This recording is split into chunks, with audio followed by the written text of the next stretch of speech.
ফেরেশতা বললেন যে না, আল্লাহকে ভোলা যায় না।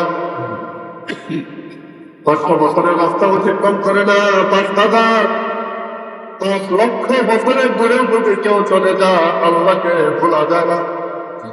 কোন মানুষ যদি আল্লাহকে ভুলে যায়, গাফেল হয়ে যায়। কোন মানুষ যদি তার মওলাকে ভুলে যায়, তার সব শেষ হয়ে গেল। কোন মানুষ যদি তার রবকে ভুলে যায়, তার সব শেষ। শেষ কিনা? মওলাকে এক মুহূর্তের জন্য ভোলা যাবে না।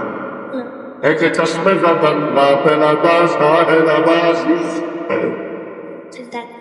একে চশমে যাবেন গাফেল আবাস হয় নাবাসি, শায়দ কে নিগাহে কুতব আগা নাবাস।